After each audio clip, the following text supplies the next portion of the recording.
शेतकरी मित्रांनो, नमस्कार. मिरची पिकावरील व्हायरस नियंत्रण करणं अतिशय गरजेचं आहे आणि शेतकऱ्यांना ज्या समस्या येतात त्या इथेच येतात. कारण मिरची पिकावरील वाढत असलेला रसशोषी किडींचा त्रास, त्यासोबतच लाल कोळी, थ्रिप्स, नागाळी यांच्यासारख्या किडींवर समस्येवर नियंत्रण मिळवणं हे खूप गरजेचं असतं. परंतु ह्या किडींवर जर वेळेवर नियंत्रण नाही मिळालं तर याचं रूपांतर आपल्याला व्हायरसमध्ये झालेलं पाहायला मिळतं. आणि एकदा का पिकावर व्हायरस आला की मग त्याला फवारण्या करूनही तो नियंत्रणामध्ये येत नाही. तर मित्रांनो, याला वेळेस नियंत्रणामध्ये आणायचं असेल तर एक फवारणी मी तुम्हाला सांगत आहे, ती तुम्ही नक्की तुमच्या शेड्यूलमध्ये ठेवा, जेणेकरून कमी वेळेमध्ये तुम्हाला व्हायरसवर नियंत्रण मिळवता येईल.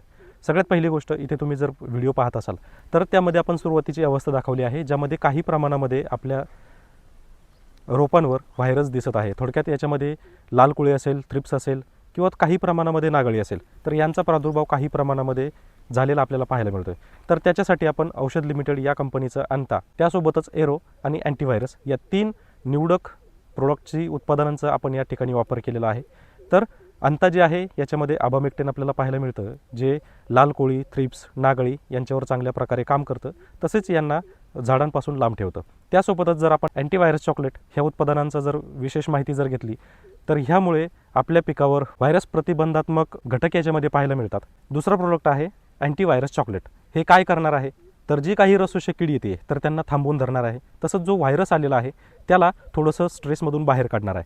आता तिसरं जे प्रोडक्ट आहे तर तिसरं आहे एरो, जे एक बायोस्टिम्युलंट आहे आणि ह्याचा वापर तुम्हाला झाडाची रोगप्रतिकारक क्षमता वाढवण्यासाठी, झाडाला ताकद देण्यासाठी, तसेच वाढ फुटवे व्यवस्थित करण्यासाठी याचा वापर आपल्याला करायचा आहे. तर याचं जे प्रमाण आहे, अंता आपल्याला वापरायचं आहे 1 ml प्रति लिटर पाण्यासाठी. 15 लिटरचा पंप असेल तर 15 मिली प्रति पंप आणि 20 लिटरचा जर पंप असेल तर 20 मिली प्रति लिटर याप्रमाणे आपल्याला वापरायचं आहे.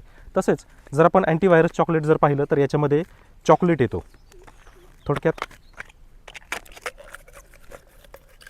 असा चॉकलेट आहे जो आपल्याला प्रति पंपासाठी 1 चॉकलेट वापरायचा आहे. आणि त्यासोबत तिसरा आहे एरो, जे बायोस्टिम्युलंट आहे. याचा जो वापर आहे हा 5 ग्रॅम प्रति 15 लिटर पंपासाठी वापर करायचा आहे किंवा 50 ग्रॅम प्रति एकर आपल्याला याचा वापर करायचा आहे.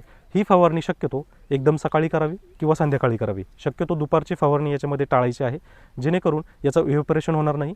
परिणामी तुमच्या फवारणीचा रिझल्ट हा तुम्हाला चांगला मिळेल. तसेच कीड नियंत्रण वेळेवर होईल आणि कीड नियंत्रणात जर आली तर तुम्हाला व्हायरसपासून तुमच्या प्लॉटची सुटका होईल. तर मित्रांनो, ह्या तिन्हींचा नक्की वापर करा. तसेच हे जर तुम्हाला घ्यायचं असेल तर आपल्या जवळच्या कृषी सेवा केंद्रामध्ये चौकशी करू शकता, जे तुम्हाला तिथं सहजरित्या मिळून जातील. आणि ही फवारणी घ्या आणि नक्की तुमचा रिझल्ट आम्हाला कळवा.